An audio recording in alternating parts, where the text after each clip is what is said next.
The crowd was still laughing and clinking glasses when I slammed my hand down on the banquet table so hard that the cake trembled. The music screeched to a halt, a few people gasped, and my granddaughter, still in her white wedding dress, turned around, confused. I didn't care. Standing across the hall, near the edge of the dance floor, was my wife, or the woman I thought I knew for over 50 years, clutching a thick envelope. I saw her pass it, quick and nervous, to a man who should have never been there, Carl Jennings, my old so-called friend. A man who had been in my house more times than I could count. A man who now smirked as he tucked the envelope inside his jacket. The rage boiled up so fast I barely remember storming across the hall. Chairs scraped, people backed away, the bride's mother shrieked something, but it was all background noise to me. I grabbed Carl by the shoulder and spun him around. "What the hell do you think you're doing?" I barked, my voice echoing off the high ceiling. Carl smiled like he didn't have a care in the world. "Take it easy, Frank. It's nothing." "Nothing?" I shouted, pointing at my wife, who stood frozen, eyes wide with guilt. "You think I'm blind?" By now, the whole wedding party had gone silent. You could hear the champagne fizzing in the glasses. Carl's grin faltered just a little, but it was too late. "I saw you," I said, voice low but sharp. "Handing over documents. On my granddaughter's wedding day. After everything." "Frank, let's not make a scene," my wife whispered, stepping toward me with a trembling hand. I stepped back like her touch would burn me. "The scene's already made." Security moved in from the edges of the hall. My son-in-law looked ready to tackle me. But I didn't care. Let them all watch. Let them see exactly what kind of woman Linda really was. "Open the envelope," I said. Carl shook his head. "Frank, it's private business." "Private my ass. Open it." He didn't move fast enough, so I grabbed at his jacket. The envelope tumbled to the floor, spilling out papers, legal contracts, bank records, signed authorizations, all with my name forged in shaky handwriting. Gasps rippled through the hall. My daughter ran over, snatched up a few papers, and read them. Her face turned white. "You were stealing from me," I said, my voice almost calm now. "Both of you." Linda covered her mouth. Carl tried to step away, but security blocked his path. Somewhere in the distance, someone was already calling the police. I looked around the room, at all the people who had come to celebrate love, family, new beginnings, and now stood frozen in horror. I didn't shout anymore. I didn't need to. "I'll see you both in hell," I said, my voice like iron. "Before I ever let you get away with this." The police arrived fast, maybe 3 minutes later. Long enough for Carl to sweat through his jacket and Linda to start crying in little hiccups. They tried to explain. They tried to spin some story about helping with finances and misunderstandings, but it was too late. I had the evidence in my hands. In front of 200 witnesses. As they hauled Carl out in handcuffs, I watched Linda collapse into a chair, her face buried in her hands. I should have felt satisfied.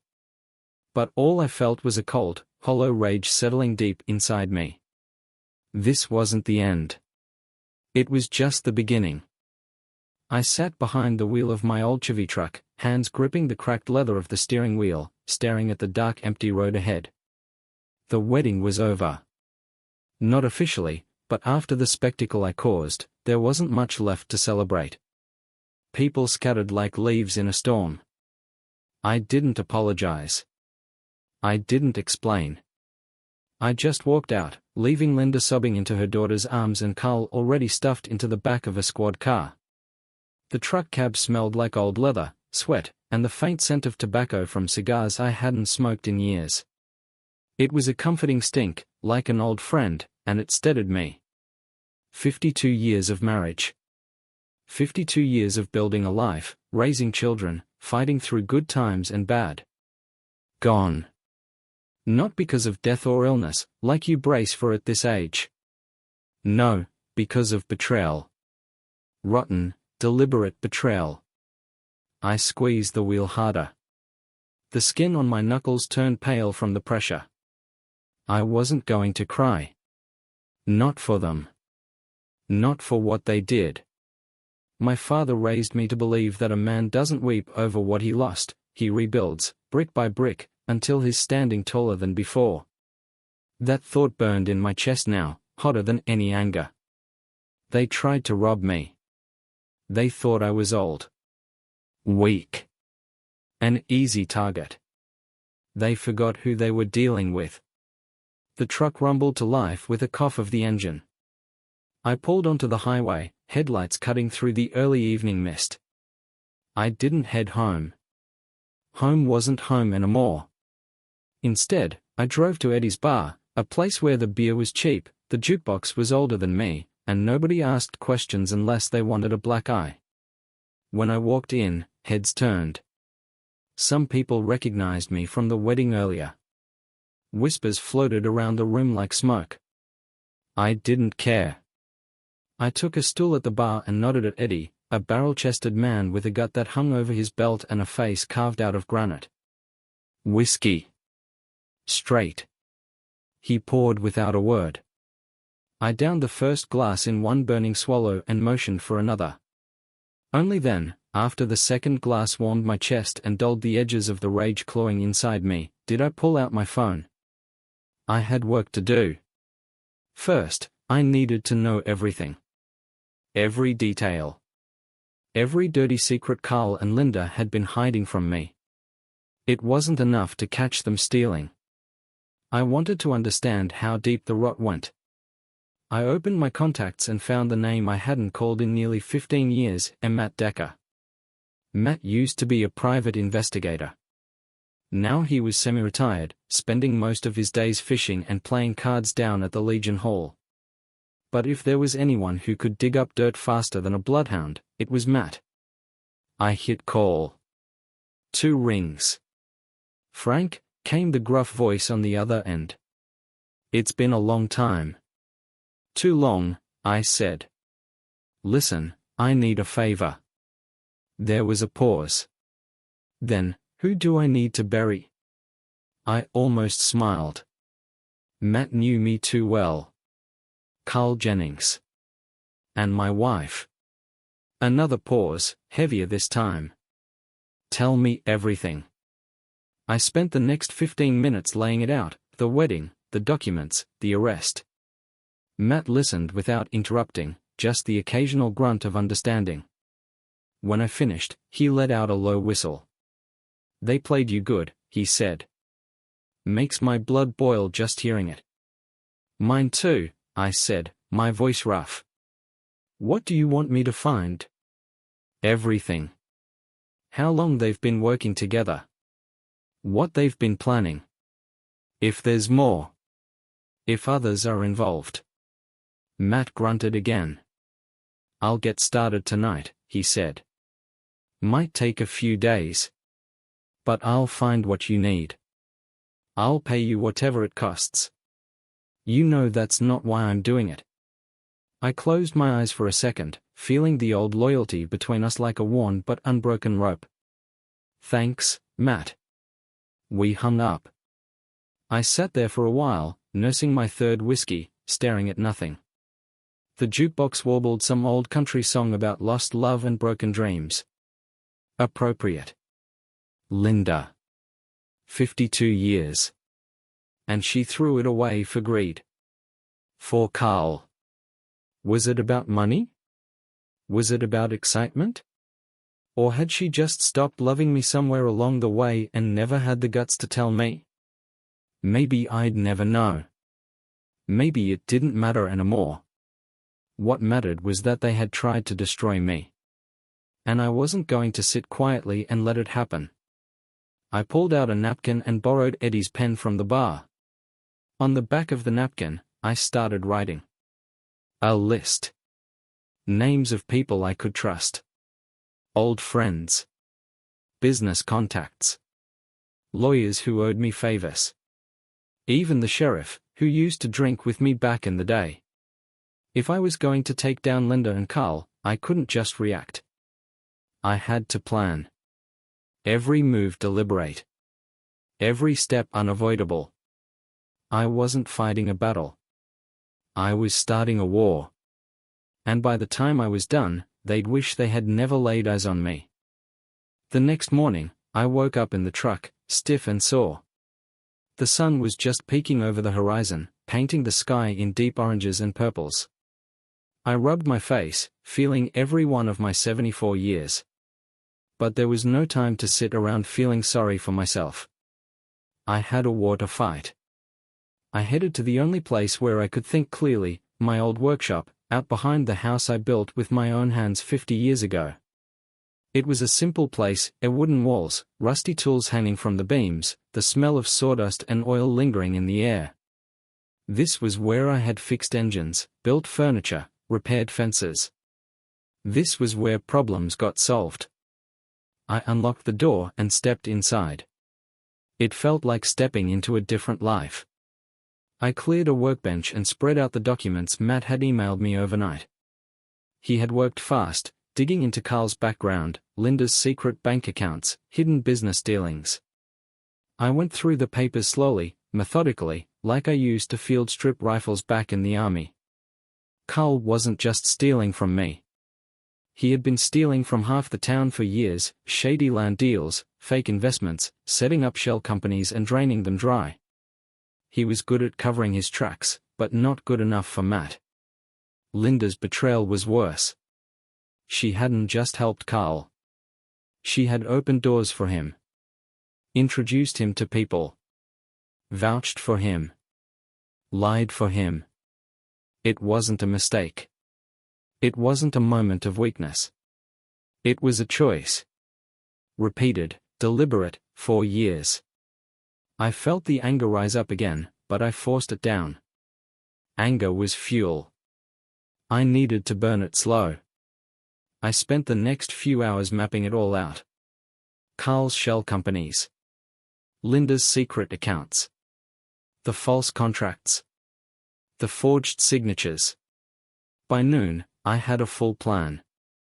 First, expose Carl to the town. Public humiliation. Pull back the curtain so everyone could see the man hiding behind it. Second, destroy his financial network. Hit him where it hurt the most. Third, leave Linda with nothing. No money, no friends, no dignity. But to do that, I needed allies. I pulled out my phone and started calling old contacts. First was Mike Lawson, an old buddy who now ran the biggest bank in town. We hadn't spoken in years, but loyalty from back in the day still meant something. He answered on the second ring. "Frank? Been a while." "Too long," I said. "I need a favor." "Off the record." He listened as I laid it out. Not everything, just enough to get him on my side. Mike didn't hesitate. "I can look into the accounts," he said. "If there's fraud, I'll find it. And if there's fraud, I'm legally obligated to report it. No need for you to get your hands dirty." Perfect. Next was Sheriff Tom Briggs. We used to play softball together back when our knees still worked right. He was more cautious. "Frank," he said, "you know I can't go after someone without evidence." "You'll have it," I promised. "All I'm asking is that you look the other way while I get it." A long pause. Then, "You get me proof, and I'll make sure the wheels of justice turn." That was enough. The third call was to Sarah Whitmore, editor of the town newspaper. She was young, ambitious, and hungry for a real story, not just bake sales and county fairs. "Frank," she said, "if you've got something real, something big, I'll print it. But I need documents. Testimony. Photos." "You'll have it," I said. By the time the sun was setting, I had a network in place. Now I needed bait. Carl thought he was clever. Thought he was untouchable. thought no one could tie him directly to the crimes. He was wrong. I knew Carl better than he thought. Knew his arrogance. His greed. I just needed to poke the right nerve. I wrote up a fake investment opportunity, a fake land deal with a huge payoff. I made it look real enough to tempt Carl's greed but shady enough to trigger his need for secrecy. Then I called him. To my surprise, he answered. "Frank," he said, voice slick as oil. "Calling to apologize?" I gritted my teeth. "No. Calling to offer you a chance to make things right." He laughed. "And why would I trust you?" "Because I have something you want," I said. I dangled the bait, hinted at big money, quick turnaround, no paper trail. I heard the hesitation in his voice. The greed. "Send me the details," he said finally. I smiled coldly. "Oh, I will." As soon as we hung up, I sent the fake documents, carefully crafted to lure him in. Documents that Matt and I had laced with invisible markers to track when and where Carl opened them. By midnight, Matt texted me. He bit. Opened the file at his house. We got him. I leaned back in my chair, feeling the weight of it settle on me. The first move was made. The war had officially begun. The next morning, I was already waiting at the diner before the sun rose. Eddie's diner wasn't much to look at, peeling red booths, a jukebox that skipped every third song, coffee that tasted like burnt tar, but it was neutral ground. Nobody asked questions. And that was exactly what I needed. Matt showed up just after 6, wearing a battered leather jacket and a cap pulled low over his eyes. He slid into the booth across from me, nodding once. "You sure you're ready for this, Frank?" he asked, voice low. I poured 2 coffees and pushed one toward him. "I was born ready," I said. Matt smirked. Carl took the bait. "Set up a meeting. Tonight. Says he wants to discuss terms." "Where?" "Old Miller's warehouse. Out by the tracks." I raised an eyebrow. "Secluded. Quiet. Dangerous." Matt shrugged. "He thinks you're desperate. He thinks you'll play by his rules." I leaned back against the booth. "He's dumber than I thought." We went over the plan again. I would meet Carl, pretend to negotiate, and feed him just enough rope to hang himself. Meanwhile, Matt would be outside, recording everything. Every word, every threat, every promise. Evidence. Unbreakable, undeniable evidence. When Matt left, I stayed at the diner, nursing bad coffee and worse memories. I thought about the man I used to be, a builder, a protector, a father. I thought about the woman I married, who had smiled at me on our wedding day and promised forever. And I thought about how easily forever had turned into a lie. By noon, I drove back to the house. The house felt like a tomb now. Empty. Cold. Every creak of the floorboards echoed like a whisper of betrayal. I grabbed a duffel bag from the closet and started packing. Not just for the night, for good. I didn't want to live another day surrounded by ghosts. Clothes, tools, old photographs, the few things worth keeping. Everything else could rot. Before I left, I took one last look around. The family portraits on the wall. The rocking chair by the fireplace. Linda's sewing kit still sitting by the window, untouched. I felt a pang of something, sadness, maybe, or nostalgia, but it passed quickly. You don't mourn the dead when they chose to die to you first. I locked the door behind me without a second glance. The sun was setting when I parked near Miller's warehouse. It was a relic from another time, a crumbling brick building with broken windows and weeds growing through the cracks in the pavement. Perfect for shady deals and desperate men. I checked my phone. Matt was already in position, hidden in the shadows with a long-range MIC and camera. I walked to the door and knocked once. It swung open almost immediately. Carl stood inside, wearing that same smug grin that had made me want to break his jaw 50 years ago. "Frank," he said, voice oily. "Glad you could make it." I didn't answer. I just stepped inside. The warehouse smelled like rust and mold. A single bare bulb hung overhead, casting long shadows on the cracked concrete floor. Carl pulled a chair out for me. I ignored it and stayed standing. "All right," he said, sitting down himself. "Here's the deal. You transfer the deeds to me. The businesses. The properties. Everything. In exchange, I make sure this little misunderstanding goes away." He smiled like a man offering a drowning victim a rock. I stared at him. "You think I'm stupid," I said. Carl's smile faltered just a little. "You've got no choice, Frank. You made a scene. Ruined your reputation. You're done in this town." I let him talk, let him dig the hole deeper. "You'll be broke. Alone. Nobody's gonna side with you over me. Hell, half of them owe me favors." He leaned in, voice dropping to a conspiratorial whisper.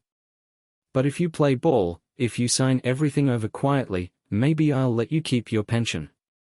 Maybe I'll let you die with some dignity." I could hear Matt's recorder picking up every word. I smiled. "I have a counteroffer," I said. Carl's eyebrows lifted. I stepped closer, letting my voice drop. "You walk away. You leave town. Today. You don't look back. And if you ever so much as whisper my name again, I'll bury you so deep the worms will need a map to find you." Carl laughed, loud and ugly. "You bluffing. Try me." For a moment, the only sound was the creaking of the rafters overhead. Then Carl stood up, face red. "This conversation is over," he spat. "No," I said calmly. "It's just getting started." As he stormed toward the door, Matt stepped out of the shadows, badge flashing. "Actually," Matt said, "you might want to hear the rest." Carl froze. "You're under investigation for fraud, conspiracy, and attempted extortion," Matt said, reading from a warrant. "And thanks to your own mouth, we've got all we need." Carl turned pale. The sheriff's car rolled up outside, lights flashing. I stood there, watching as Carl was handcuffed, shouting protests that nobody believed. For the first time in a long time, I felt something like peace. But it wasn't over. Not yet. Linda was still out there. And she had no idea what was coming. The next morning, the town was buzzing. Word traveled fast in small places. By breakfast, everyone at Eddie's Diner knew about Carl's arrest. By lunch, the whole town was whispering about forged signatures, stolen deeds, and betrayal. By dinner, Carl Jennings was the most hated man in 3 counties. And Linda? Linda had disappeared.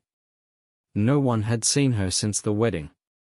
She hadn't been at the house. She hadn't been at her sister's. She hadn't shown up at church, the store, the beauty salon, nowhere. I figured she was hiding, waiting for the dust to settle. But dust doesn't settle when a man like me stirs it up. I sat at my temporary base, an old rendered trailer on the edge of town, going over Matt's latest report. Linda had emptied 3 secret bank accounts the morning after the wedding. Not a huge amount, maybe $70,000, $80,000 in total, but enough to live on if you kept your head down. Problem was, Linda didn't know how to keep her head down. Matt had tracked a few credit card pings. She was holed up at a roadside motel 2 towns over, under her maiden name. Running. Hiding. Scared. Good. I didn't want her comfortable. I didn't want her feeling safe. I wanted her looking over her shoulder every second of every day. I made a few calls. One to Sarah Whitmore at the newspaper. One to Sheriff Briggs. One to Mike Lawson at the bank. The trap for Linda had to be different. Carl was a brute, greedy, arrogant. Easy to bait. Linda was smarter. Sneakier. Her downfall needed to be slower. More painful. It started with the article. By noon the next day, the town newspaper hit the stands with a front-page story. Betrayal in broad daylight, how a trusted couple scammed their own family. There were no names printed yet, just enough details to make everyone guess. Everyone guessed right. Pictures followed, blurry photos of Linda passing envelopes to Carl. Copies of forged contracts. Bank transfers. By dinner, Linda's name was mud. Old church friends stopped answering her calls. Former neighbors crossed the street to avoid her. Even her own daughter, my oldest, released a statement condemning her actions and publicly siding with me. The walls were closing in. Still, Linda tried to fight. She hired a lawyer, some slick-talking shark from the city, and filed a lawsuit against me for defamation and harassment. I laughed when I got the papers. She thought a piece of paper could save her. She didn't realize that when you burn every bridge, no lawyer, no judge, no courtroom can rescue you. I called Matt again. I want everything, I said. Every shady deal, every secret, every lie. He delivered. Turns out, Linda had been siphoning money from my businesses for years. Small amounts, little by little, disguised as maintenance fees, consulting expenses, charity donations. Nothing big enough to catch at first glance. But over time, it added up. Thousands. Tens of thousands. Hundreds of thousands. It was enough to ruin a man if he wasn't careful. Luckily, I had always been careful. Suspicious. Meticulous with my records. And now, those records were my weapon. I met with Sheriff Briggs at his office. He sat behind his desk, flipping through the thick stack of evidence Matt had compiled. "Damn, Frank," he said finally. "This is airtight." "She stole from me," I said. "She stole from this town." Briggs nodded slowly. "I'll bring it to the DA. Charges will be filed. She won't just lose in court. She'll lose everything." That was what I wanted. Not just revenge. Justice. I left Briggs' office feeling lighter than I had in weeks. But I wasn't done yet. The final move needed to be personal. I drove out to the motel where Linda was hiding. Matt had already called ahead, slipping a few $100 to the manager to guarantee I'd have access. Room 12. I knocked once. No answer. I knocked again, louder. Finally, the door cracked open. Linda stood there, looking nothing like the woman I had married. Her hair was a mess. Her face was blotchy from crying. She wore an old sweatshirt and jeans, no makeup, no jewelry, no pretense. Just the raw, bitter truth of who she really was. "Frank," she said, voice small. I didn't waste time. "You have two choices," I said. "You can come back, face the charges, and maybe scrape together a life after prison." I paused. "Or you can keep running. And spend the rest of your miserable days looking over your shoulder, wondering when the knock on the door will come." She sagged against the doorframe. "I never meant for it to go this far," she whispered. I snorted. "Save it for the judge." She didn't say another word as she closed the door slowly, quietly, as if shutting out the past. But there are some doors you can't close once they're open. I turned and walked away, not looking back. Let her rot. The war wasn't just about winning. It was about making sure they knew they lost. After leaving the motel, I didn't go back to the trailer. I needed air, space, time to think. I drove out past the edge of town, where the fields rolled away under the open sky and the only sound was the wind in the grass. I pulled off the road near an abandoned barn and killed the engine. I sat there in the growing dusk, watching the sun sink behind the hills, feeling the weight of it all settle on my shoulders. It wasn't just about Linda or Carl anymore. It was about something bigger. They hadn't just betrayed me. They had betrayed everything I had worked for, the family name, the business, the reputation I had spent a lifetime building. They had tried to erase me. And for a while, they almost had. But not anymore. I wasn't done yet. There were still threads to pull, still wounds to open. Linda's lawyer had filed a formal lawsuit against me for defamation and emotional distress. It was a laughable case, based on lies and desperation, but it gave me a perfect excuse to dig even deeper into her affairs. I met Matt the next morning at the diner. He looked tired but energized, like a man who smelled blood in the water. "I got more," he said, sliding a thick envelope across the table. I opened it. Inside were records, old ones, dating back almost 20 years. Hidden trusts, offshore accounts, fake charities. It wasn't just Carl she had worked with. There had been others. Silent partners. Secret deals. Linda had been stealing from me for decades. Quietly. Patiently. Like termites in the walls, eating away at the foundation until there was nothing left. I felt a strange, cold clarity settle over me. It wasn't enough to beat her in court. It wasn't enough to ruin her reputation. I needed to destroy everything she had built on the ruins of our life together. I needed to make her understand that betrayal had a price. A very steep one.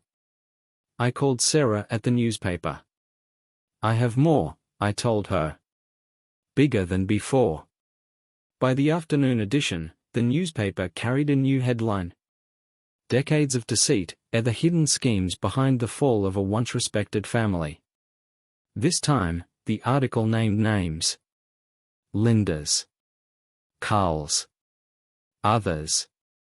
It laid out the timeline of lies, the money laundering, the fraud. It was brutal. By sunset, the town had turned completely against her.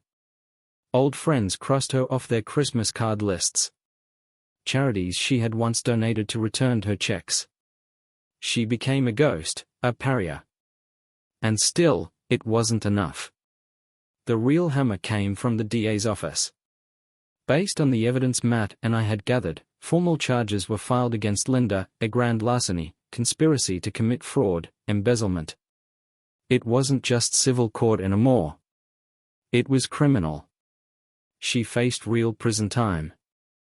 Years, not months. And because Carl had already started talking, spilling everything to try to cut a deal for himself, the case against her was airtight. I heard from Matt that Linda had tried to call a few people for help, old friends, distant relatives, even my own children. No one answered. No one came. She was alone. Exactly as she deserved to be.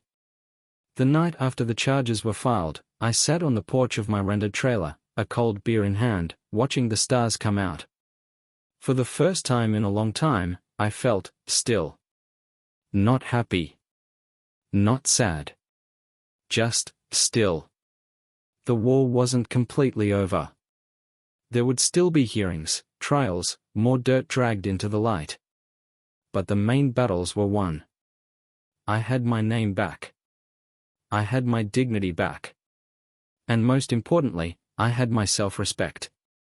They hadn't broken me. They had only reminded me who I really was.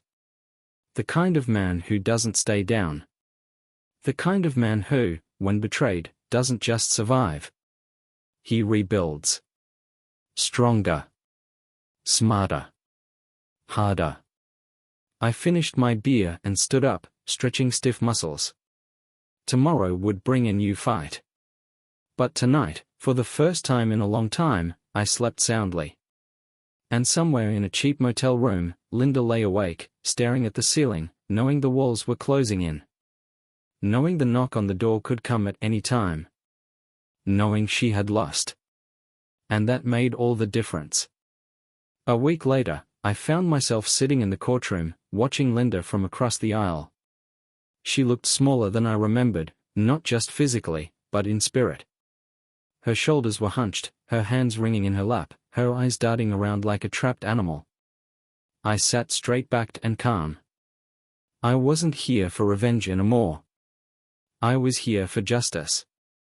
The courtroom buzzed with whispered gossip. The same people who had once smiled at Linda in church now turned away, pretending they hadn't known her at all. The judge entered, banging the gavel for silence. The first part of the hearing was procedural. Charges were read aloud: grand larceny, conspiracy to commit fraud, embezzlement. Linda's lawyer, a greasy little man from the city, tried to argue for dismissal. Claimed it was a misunderstanding, a family dispute blown out of proportion. But the DA shredded him. Piece by piece, the evidence was presented: forged documents, bank records, recorded conversations. Photos of her passing money to Carl. Emails plotting how to siphon funds quietly, over time. Each piece was a nail in her coffin. Linda didn't even look up. She just sat there, crumbling a little more with each revelation. When it was over, the judge denied the dismissal and set a trial date. I stepped outside into the bright morning sun, breathing deep. It felt like the first real breath I'd taken in months. Matt was waiting by the steps, leaning against the railing. "You did good, Frank," he said. "Not done yet," I replied. He nodded. "You gonna press charges for the civil stuff too?" I thought about it. The money could be reclaimed. The businesses she siphoned from could be rebuilt. I had enough evidence to bury her under lawsuits for the next 10 years. But money wasn't what I cared about anymore. It was the principle. "Yeah," I said. "I'm pressing everything. She earns every ounce of pain she's about to get." Matt clapped me on the shoulder. "Damn right." We parted ways there, and I went back to my rented trailer to plan my next moves. The trial was scheduled for 3 months out. Plenty of time to prepare. Plenty of time to make sure that when Linda fell, she fell hard. But something gnawed at me as I sat there that night, staring at the walls. Was it enough? Was total destruction really the endgame? Or was there still something missing?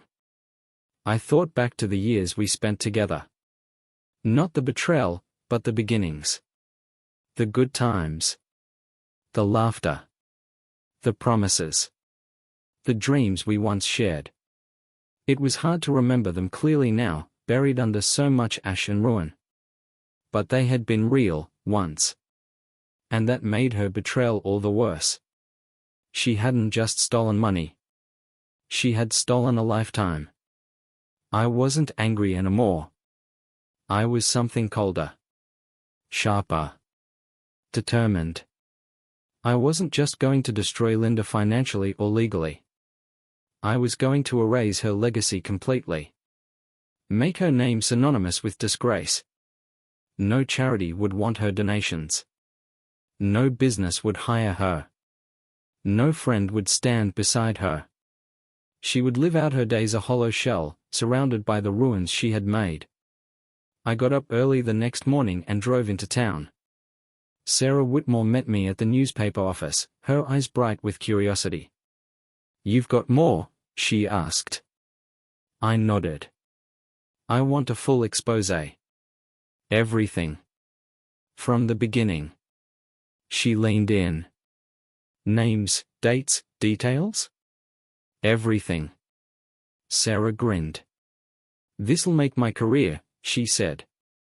"And bury hers," I added. We spent hours going over the files. The betrayals. The stolen money. The lies. The manipulation. We pieced together a timeline so detailed and damning that no one could ever claim Linda had been anything but a fraud from the very start. By the end of the day, Sarah had enough material for a 3-part special edition. It would run the week before the trial. just in time to make sure every potential juror walked into that courtroom already knowing exactly who Linda really was. It wasn't illegal. It wasn't unethical. It was just the truth. Finally exposed for the world to see. When I left the office, the sun was setting, bathing the streets in gold. I climbed into my truck, feeling something I hadn't felt in a long, long time. Closure. Not happiness. Not victory. Just the end of a long, bloody road. There were still fights ahead, trials, paperwork, rebuilding. But the hardest part was over. I had faced the people who betrayed me. I had taken everything they tried to steal. I had taken back my life. And now, for the first time in too many years to count, I was free. The weeks leading up to the trial passed like a slow, grinding machine. Every day brought new gossip, new whispers. Every day another crack appeared in the carefully constructed facade Linda had spent decades building. I stayed quiet. I didn't need to say a word. The truth was doing all the speaking for me. Sarah's articles hit harder than I expected. The town was still small enough that everybody knew everybody, and now everybody knew exactly who Linda was, not the smiling churchgoer, not the pillar of the community, but a liar, a thief, a fraud. Business owners who had once attended our barbecues now refused to even utter her name. People crossed the street to avoid being seen near her. And Linda? From what Matt told me, she barely left the motel room anymore. She spent her days hiding, terrified of cameras, terrified of the town, terrified of herself. Good. She deserved worse. But I wasn't done yet. I needed to finish what I started. One final move. One final strike. I contacted an old friend, Hank Walters, who ran the town's biggest property management company. Years ago, Linda had used Hank to broker some of her shady real estate deals. He hadn't been involved directly, but he had seen enough to know what was going on. He owed me a favor. We met at a dusty coffee shop on the outskirts of town. Hank was older now, slower, but when he shook my hand, it was still firm. "You sure you want to go through with this, Frank?" he asked after hearing my plan. "Dead sure," I said. Hank nodded slowly. "All right. I'll make the call." That evening, Linda received an eviction notice. The motel manager, seeing the writing on the wall, and not wanting to be associated with a criminal, decided to terminate her stay. No more hiding. No more running. She was out in the open again. And the world was waiting. I made sure the eviction happened publicly, during daylight, when half the town could see her being forced out with her few miserable belongings stuffed into plastic bags. It was harsh. It was cruel. And it was exactly what she had earned. I watched from a distance, unseen, as she stumbled out of the motel, blinking against the sun, trying to shield her face from the stares, the whispered insults, the cold, judgmental glares. No one offered to help. No one showed her mercy. Just as she had shown me none. Later that night, I sat on the hood of my truck, staring up at the stars, feeling the strange, heavy satisfaction of a man who had done what needed to be done. It wasn't pretty. It wasn't clean. But it was justice. The next day, Linda's lawyer filed a motion to delay the trial, citing emotional distress and public harassment. The judge denied it without even a hearing. Nobody was buying their lies anymore. The world had moved on. Without her. The night before the trial, I got a call. It was from Linda. I stared at the phone for a long time before answering. Her voice was thin, ragged, barely a whisper. "Frank," she said. "Please. Can we talk?" I didn't say anything. "I made mistakes," she continued. "I got scared. I didn't know how to stop. Carl, he manipulated me." I closed my eyes for a moment, feeling the old familiar tug, the part of me that remembered the woman she used to be. but it was gone just as quickly. You chose your path, Linda, I said, my voice flat. I loved you, she said, a sob catching in her throat. You loved what I gave you, I replied. The comfort. The safety. The name. Not me. She broke then, full on crying, pleading for forgiveness, for understanding, for mercy. I listened. Then I hung up. No words. No closure. Just silence. Because some things are too broken to fix. And some betrayals cut too deep to forgive. The next morning, the trial began. I wore my best suit, simple, dark, respectful. Linda sat at the defense table, hollow-eyed and trembling, surrounded by a wall of high-priced lawyers who looked like they already knew they had lost. The courtroom was packed. The DA opened with a brutal, methodical case, laying out every betrayal, every theft, every deception. The jury watched, stone-faced. And I watched too. Not with anger. Not with bitterness. But with a cold, clear satisfaction. It was almost over. The long nightmare was finally ending. And when the verdict came, when the judge read the words guilty on all counts, I didn't cheer. I didn't smile. I just nodded once, stood up, and walked out into the sunlight. Free. At last. The weeks after the trial were a strange kind of quiet. Not peaceful, not yet, but the noise had faded. The rumors slowed. The stares softened. Life, as it always does, moved on. I rented a small cabin on the far edge of town. It wasn't much, just 2 rooms, a porch, and a view of the hills, but it was mine. No memories clung to the walls. No ghosts lingered in the corners. A clean slate. Every morning, I woke up early, made coffee strong enough to peel paint, and sat on the porch watching the sun rise. The silence wrapped around me like an old blanket, heavy but comforting. I thought a lot about the past during those mornings. Not just Linda. Not just the betrayal. All of it. The choices I had made. The roads I had taken. The friends I had lost. The battles I had fought, some worth it, some not. At 74, you realize that life isn't a straight line. It's a maze. A mess. A series of mistakes and second chances. And if you're lucky, you learn enough from the wreckage to build something better the next time around. I wasn't sure yet what I was going to build. But for the first time in a long time, the idea of trying didn't seem so impossible. One afternoon, I drove into town to pick up supplies. As I was loading bags into the back of my truck, I heard a voice behind me. Frank? I turned. Standing there was Anna Whitmore, Sarah's aunt, widow of the old sheriff, a woman I had known in passing for years but never really spoken to. She smiled, a little shyly. I heard what happened, she said. I nodded. Everybody has. She chuckled. Small town. Big mouths.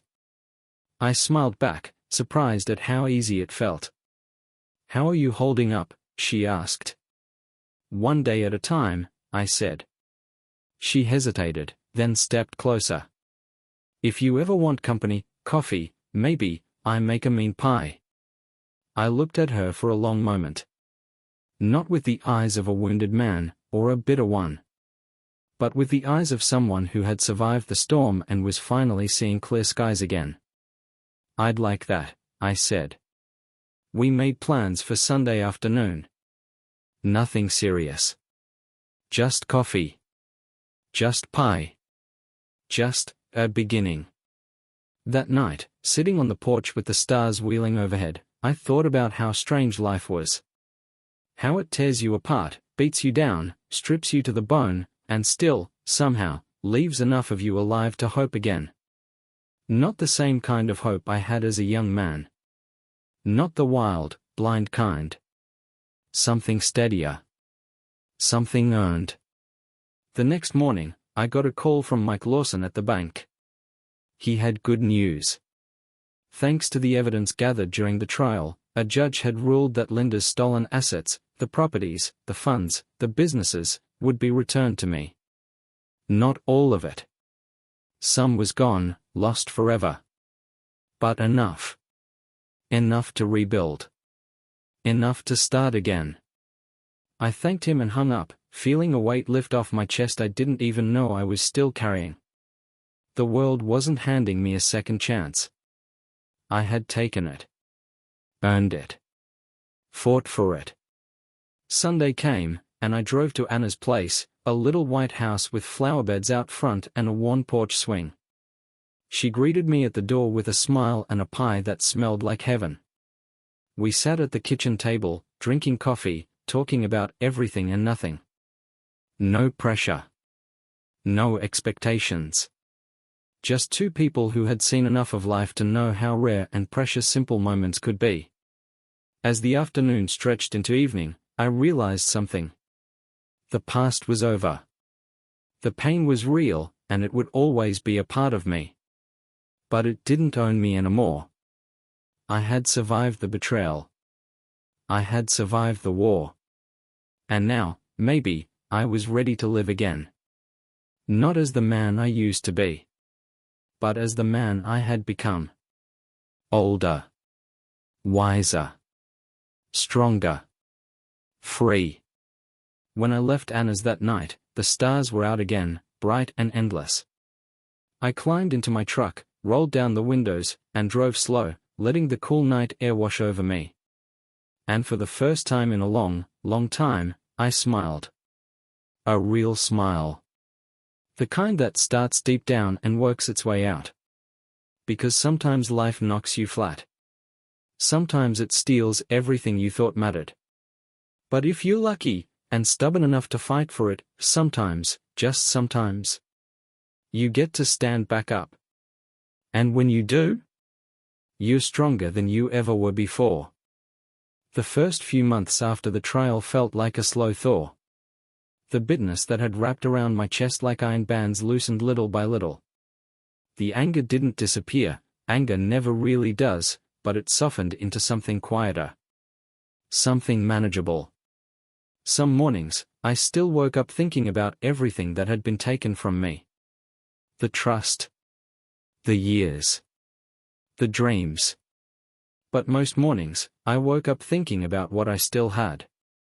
Freedom. Dignity. And, surprisingly, hope. Anna and I took things slow. No big promises. No rushed declarations. Just simple companionship. Coffee on Sundays. Walks by the river. Quiet evenings spent watching the stars. She understood me in a way few ever had. She didn't pity me. She didn't try to fix me. She just stood beside me. And sometimes, that's all a man needs. One afternoon, sitting on the porch with her, I found myself laughing, a real, full laugh, at some ridiculous story she told about her cat chasing a squirrel up a telephone pole. It caught me by surprise, that laugh. I hadn't realized how long it had been since I'd truly felt joy. Real joy. Not revenge. Not survival. Just life. And I realized something in that moment. I hadn't just survived Linda and Carl. I hadn't just rebuilt my life. I had rebuilt myself. Stronger. Wiser. Freer. I didn't need validation from anyone anymore. Not the town. Not my children. Not even Anna. For the first time in decades, I was my own man. Untouchable. One evening, Matt stopped by with a bottle of whiskey and 2 glasses. We sat on the porch, watching the sun dip low over the hills, sipping in comfortable silence. "You did it," he said finally. I shrugged. "I survived it." Matt grinned. "Same thing." We toasted without another word. A few days later, I got a letter in the mail. It was from Linda. A thin, trembling scrawl on cheap paper. She was in prison now. 2 years, minimum, with good behavior. She wrote about regrets. About loneliness. About betrayal, hers and mine. She asked for forgiveness. I folded the letter carefully and set it on the table. I didn't rip it up. I didn't burn it. But I didn't answer it, either. Some chapters need to be closed without another word. Some doors are better left locked. Life went on. Slowly. Steadily.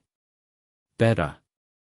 I started working again, small jobs, fixing things for neighbors, repairing fences, building furniture. Not for the money. For the craft.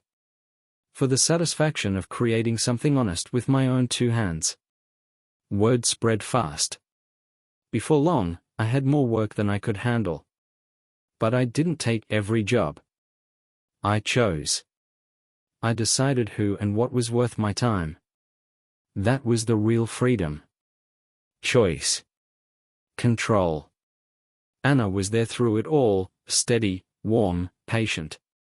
We never talked much about the past. It sat between us sometimes, like an old scar. Visible. Unspoken. Accepted. One Saturday, almost a year after the trial, I drove out past the edge of town to the cemetery. I stood there for a long time, looking down at an old, weathered gravestone, my parents' grave. They had taught me about honor. About loyalty. About standing tall even when the world tried to drag you down. I wondered what they would think of the man I had become. I hoped they would be proud. I whispered a few words I hadn't even known I was carrying. I'm still standing. The wind caught them and carried them away, out over the hills. And I turned and walked back to my truck, lighter somehow. Not because the past was erased, but because I had learned how to carry it. How to live with it. How to live beyond it. As I drove back into town, the streets familiar and new all at once, I realized something else. This wasn't the end of the story. Not by a long shot. It was just the beginning of a new chapter. One I was writing on my own terms. No more betrayals. No more lies. Just life. Messy. Beautiful. Mine. And for the first time in a very long time, that was enough. More than enough. It was everything.